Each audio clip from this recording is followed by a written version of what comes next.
Halo, Assalamualaikum warahmatullahi wabarakatuh. Saya Hersman Munarif. Senang sekali kembali bisa menjumpai Anda semua. Teka-teki dan bahkan kontroversi keputusan Panglima TNI mengerahkan pasukan TNI menjaga kantor kejaksaan, mulai dari Kejaksaan Agung, Kejaksaan Tinggi, dan Kejaksaan Negeri di seluruh Indonesia itu mulai terungkap. Pengerahan pasukan TNI yang jumlahnya sangat besar nih, saya hitung sampai 6.000 personel atau setara dengan 2 detasemen terdiri dari 2 sampai 3 batalion itu ternyata adalah keinginan dan bahkan kebijakan dari Presiden Prabowo Subianto. Bukan keinginan, saya kira keputusan ya, keputusan dan kebijakan dari Presiden Prabowo Subianto. Jadi itu bukan manuver TNI untuk mengisi jabatan sipil menyusul pengesahan Undang-Undang TNI. Presiden Prabowo Subianto itu baru saja menerbitkan Perpres nomor 66 tahun 2025, peraturan presiden ya, yang mengatur bukan hanya para jaksa, namun sampai keluarganya pun berhak mendapatkan pengawalan dari Polri dan TNI untuk menjaga keselamatan mereka. Dengan peraturan presiden tersebut makin jelas bahwa Presiden Prabowo ini tampaknya sedang membidik kasus korupsi super gede dan mengandalkan aparat kejaksaan untuk menanganinya. Presiden ini jelas menyampaikan pesan tegas dan jelas agar jaksa bekerja secara maksimal tanpa harus khawatir dan bahkan takut keselamatan diri termasuk keluarganya itu terancam. Kita kok jadi teringat dengan film-film mafia ya. Ketika jaksa itu dia menangani kasus-kasus kejahatan mafia, itu makanya kemudian yang diancam itu bukan hanya jaksanya, tapi sampai keluarganya. Ada jaksa yang diculik, keluarganya diculik dan sebagainya, dan ada yang sampai dibunuh ini, jaksa maupun keluarga jaksa karena balas dendam dari mafia yang kasus-kasusnya sedang ditangani oleh jaksa. Tapi apa iya di Indonesia situasinya sudah segenting itu, separah itu, semengerikan itu? Nah, kalau kita flashback beberapa peristiwa ke belakang, ternyata peristiwa-peristiwa menakutkan bahkan mengerikan itu sudah terjadi di Indonesia. Bukan hanya aparat kejaksaan di lapangan, namun sampai Jaksa Agung Muda saja kan dikuntit dan kemudian diteror. Bahkan Jaksa Agung ST Burhanuddin sendiri mengaku dia pernah diancam oleh perwira TNI, oleh Jenderal TNI Bintang 3 karena menangani kasus yang melibatkan mafia ini. Nah, tapi kalau kita lihat kasus-kasusnya ini agak menarik ya, karena dalam kasus Jampitsus Ferry Ardiansah itu dia diteror, dikuntit oleh anggota Densus 88 dan kemudian kantor Kejaksaan Agung diteror anggota Brimob itu ketika dia menangani kasus timah. Nah, ini kalau kemarin kenapa kemudian dikerahkan TNI masuk akal gitu ya, karena ancamannya dari kepolisian. Dan kita tahu pada waktu itu Jaksa Agung Muda bidang pidana khusus Febri Adriansah itu dikawal oleh polisi militer dari TNI Angkatan Laut. Dan ini kasusnya waktu itu yang ditangani adalah kasus timah. Timah ini gede banget ya kemarin karena ini untuk pertama kalinya memecahkan rekor sampai 300 triliun. Tapi sekarang mungkin udah kalah dengan kasus-kasus lain yang masuk dalam liga korupsi ya, ratusan triliun. Angkanya bukan MM-an lagi. Jadi kalau belakangan ini kita melihat aparat di Kejaksaan Agung, penyidik Kejaksaan Agung gelar perkara dengan duit yang tumpukan jumlahnya sampai ratusan miliar, itu angkanya kecil sekarang ya. Itu aja kita sudah terbelalak mata kita lihat tumpukan duit yang begitu banyak. Nah, kalau triliunan itu bisa dibayangkan. Dan siapa pemainnya kita juga bisa duga-duga. Ini kalau yang kasusnya Jaksa Agung, seperti pengakuan Jaksa Agung kenapa dia sampai diancam oleh seorang Jenderal TNI Bintang 3, itu katanya berkaitan dengan lahan sawit. Ini sengketa sawit atau penyerobotan lahan sawit oleh perusahaan-perusahaan besar. Dan dua-duanya itu sekarang sedang ditarget oleh Presiden Prabowo Subianto untuk disikat habis. Soal sawit ini bahkan sudah dibentuk satgasnya yang dipimpin langsung oleh Menteri Pertahanan Letnan Jenderal TNI Purnawirawan Syafri Samsudin, dan pelaksana hariannya itu adalah Jaksa Agung Muda bidang pidana khusus Febri Adriansah. Kalau soal tambang ini sudah mulai berjalan seperti yang terjadi di Timah itu ya, di Bangka, dan ini kelihatannya bakal lebih gede lagi. Kalau kemudian penertiban tambang-tambang di mana-mana itu melibatkannya ya para petinggi TNI, Polri, pejabat negara, semua ada terlibat di situ. Karena itu wajar kalau kemudian Presiden Prabowo sampai menerbitkan Perpres dan sebelumnya sudah mengerahkan ribuan pasukan untuk menjaga kantor kejaksaan, mulai dari Kejaksaan Agung sampai Kejaksaan Negeri. Ya memang permainannya ini kan bukan hanya di pusat, tapi juga sampai daerah-daerah. Justru yang rentan adalah Kejaksaan Negeri ya, karena di sana personilnya sedikit dan pengamanannya tentu saja ya tidak maksimal. Soal ancaman terhadap penegak hukum ini bahkan secara terbuka diungkapkan oleh Presiden Prabowo Subianto saat dia menyampaikan sambutan pada Kongres keempat organisasi yang ini merupakan underbow dari Partai Gerindra, yakni Tidar Tunas Indonesia Raya ya. Ini disampaikan oleh Prabowo pada Sabtu pekan lalu. Saya disumpah di depan Majelis Permusyawaratan Rakyat, disaksikan oleh rakyat Indonesia melalui televisi. Saya disumpah untuk menjalankan Undang-Undang Dasar 1945 dan semua undang-undang yang berlaku. Dan saya akan laksanakan. Siapa yang melanggar hukum, siapa yang mau mempertahankan praktek-praktek yang mengakibatkan kerugian kekayaan negara harus dipergunakan sebesar-besarnya untuk kemakmuran rakyat.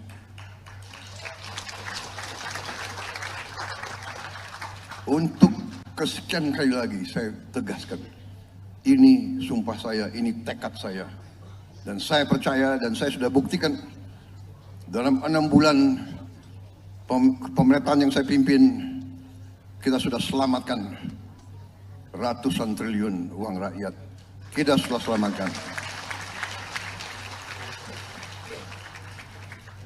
Hampir tiap hari kita membongkar kasus-kasus korupsi dan tidak akan berhenti. Tidak, kita akan berhenti.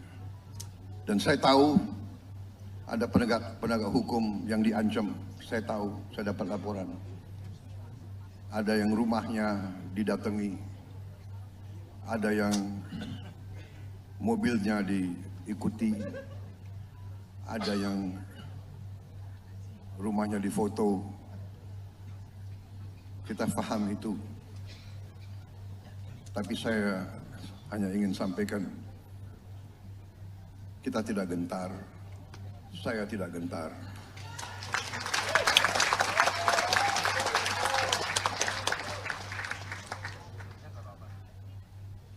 Usia saya 73 tahun. Saya hanya ingin meninggalkan nama baik. Saya akan melaksanakan tugas saya. Saya akan tegakkan keadilan, saya akan melawan segala bentuk korupsi di Republik ini tanpa pandang bulu. Nah, apa saja yang diatur dalam Peraturan Presiden Nomor 66 Tahun 2025 itu? Yakni jaksa berhak dilindungi oleh Polri dan TNI. Disebutkan ini dalam pasal 2 Perpres Nomor 66 Tahun 2005, jaksa berhak dilindungi oleh Polri dan TNI. Ini dalam menjalankan tugas dan fungsinya, jaksa berhak mendapatkan perlindungan negara dari ancaman yang membahayakan diri, jiwa, dan atau harta benda. Pasal 3, Peraturan Presiden menyatakan perlindungan negara itu dilakukan atas permintaan kejaksaan. Kemudian pada pasal 4-nya menyatakan bahwa perlindungan negara terhadap jaksa dilakukan oleh Polri dan TNI. Nah, bagaimana soal keluarga? Keluarga jaksa itu dilindungi oleh Polri. Pasal 5 ayat 2 menjelaskan anggota keluarga yang dimaksud ialah orang yang memiliki hubungan darah dalam garis lurus ke atas atau ke bawah dan garis menyamping sampai derajat ketiga. Orang yang memiliki hubungan perkawinan atau orang yang jadi tanggungan dari jaksa. Kalau derajat ketiga ke atas kan berarti sampai kakeknya, ke bawah sampai cucunya ya berarti. Kemudian pasal 5 ayat 1, perlindungan negara yang dilakukan oleh Kepolisian Negara Republik Indonesia diberikan kepada jaksa dan atau anggota keluarga. Sementara pada bab 3 itu diatur juga mengenai perlindungan negara terhadap jaksa oleh TNI. Jadi kalau tadi itu untuk jaksa dan keluarganya itu yang melakukan perlindungan adalah Polri. Sementara kalau untuk jaksanya sendiri itu bisa Polri dan TNI. Pasal 9 menjelaskan terdapat 3 bentuk perlindungan terhadap jaksa dari TNI, meliputi perlindungan terhadap institusi kejaksaan dengan pengerahan tadi, pengerahan pasukan-pasukan di Kejaksaan Agung sampai dikejari, dukungan dan bantuan personil TNI dalam pengawalan jaksa saat menjalankan tugas dan fungsi. Jadi ketika ada eksekusi, bahkan ketika lakukan penyidikan dan penyitaan barang-barang ini bisa dikawal oleh TNI, dan atau bentuk perlindungan lain sesuai dengan kondisi dan kebutuhan yang bersifat strategis. Itu bunyi pasal 9 ayat 1 huruf C. Jadi kalau dari situ lihat sekali pokoknya di backup penuh oleh TNI.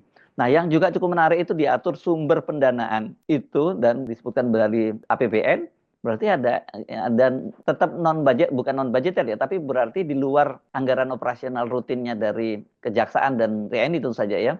Dan kemudian dalam melakukan penyelidikan itu, Kejaksaan juga bisa menggandeng Badan Intelijen Negara dan juga Badan Intelijen Strategis TNI, BIN dan BAIS. Kerjasama itu dapat dilakukan dalam bentuk paling sedikit pada aspek pendidikan dan pelatihan serta pertukaran dan informasi. Itu paling sedikit ya disebutkannya. Artinya kalau paling sedikit itu udah wajib, yang lain itu bisa dilakukan. Nah, bunyi pasal 12 ayat 3 disebutkan ketentuan lebih lanjut mengenai kerjasama ditetapkan bersama Jaksa Agung dan Kepala Badan Intelijen Negara dan Panglima Tentara Nasional Republik Indonesia sesuai dengan kewenangannya. Jadi ini mereka kemudian ada semacam MOU yang akan dilakukan antara lembaga-lembaga antar lembaga ini, Kejaksaan dengan BIN, Kejaksaan dengan kalau BAIS TNI kan di bawah Panglima TNI ya, termasuk pengerahan pasukan tadi.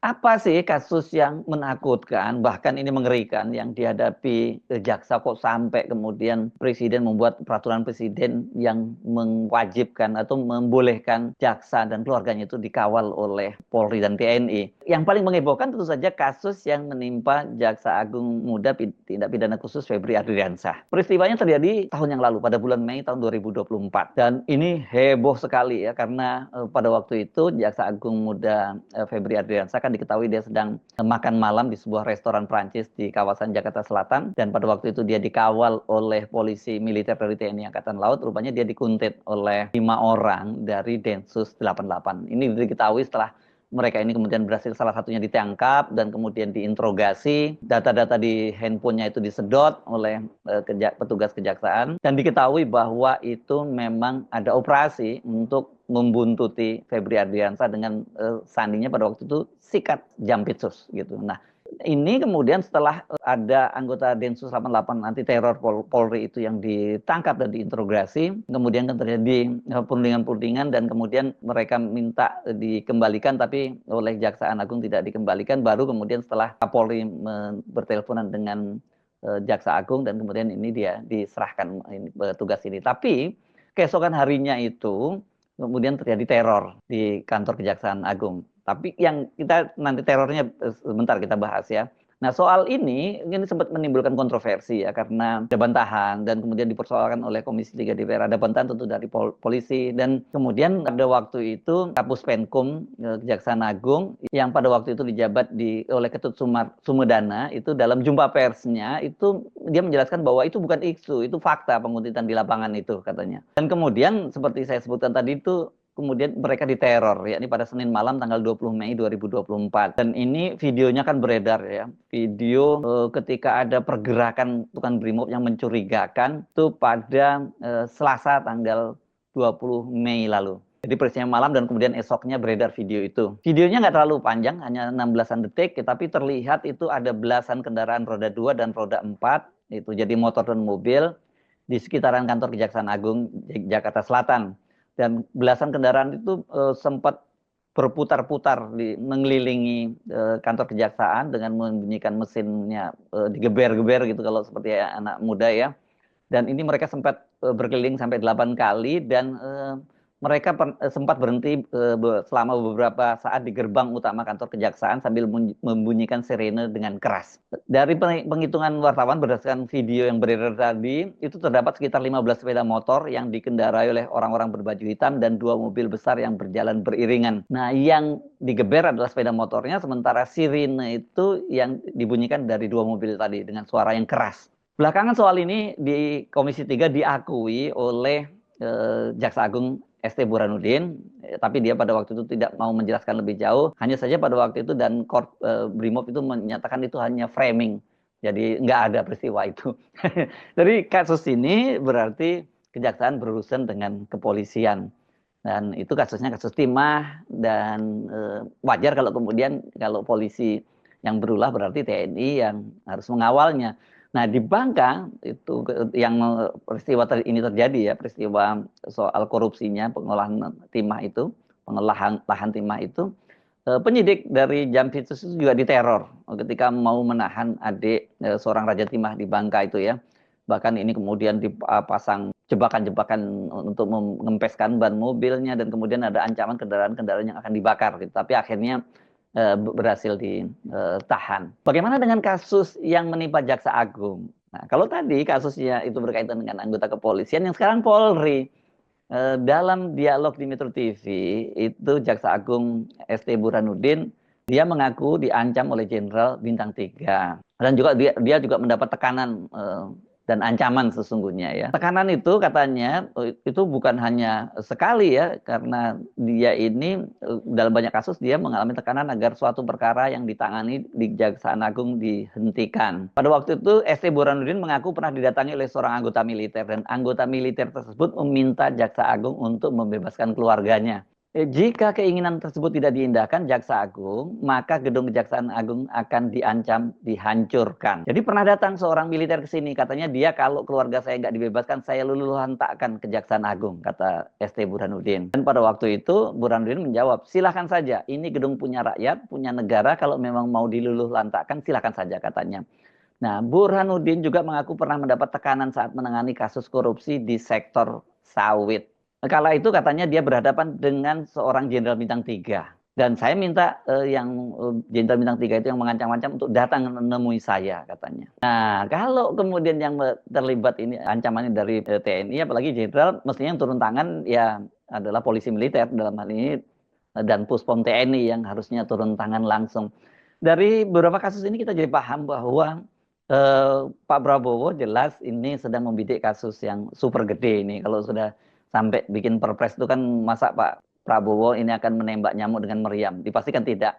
Kasus apa? Karena seperti pernah saya bahas sebelumnya, sekarang ini kan Kejaksaan Agung tuh kalau menangani kasus nggak tanggung-tanggung gede-gedean gitu. Bahkan kemudian muncul yang disebut Liga Korupsi Indonesia triliunan.